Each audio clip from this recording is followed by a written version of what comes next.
கோவையில் 217 கோடி ரூபாய் மதிப்புள்ள 305 கிலோ தங்கம் வணிகத்தில் 676 கோடி ரூபாய் ஜிஎஸ்டி வரி ஏய்ப்பு செய்த நகைக்கடை உரிமையாளரை ஜிஎஸ்டி முறைகேடு தடுப்பு பிரிவு அதிகாரிகள் கைது செய்து உள்ளனர்.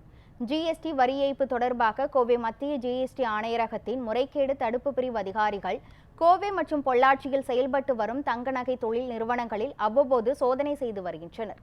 இந்த நிலையில் பொள்ளாச்சியில் செயல்பட்டு வரும் நகை விற்பனை நிலையத்தில் சோதனை செய்தபோது 217 கோடி ரூபாய் மதிப்பில் நகை வணிகத்தில் 6 கோடியே 53 லட்சம் ரூபாய் வரி ஏய்ப்பு செய்தது தெரியவந்தது. இதனையடுத்து நகைக்கடை உரிமையாளரான பாண்டுரங்கனை கைது செய்த அதிகாரிகள் நீதிமன்றத்தில் ஆஜர்படுத்தினர். இந்த நிலையில் வரும் 10ஆம் தேதி வரை அவரை நீதிமன்ற காவலில் வைக்க நீதிபதி உத்தரவிட்டதை தொடர்ந்து நீதிமன்ற காவலுக்கு பாண்டுரங்கன் அனுப்பி வைக்கப்பட்டார்.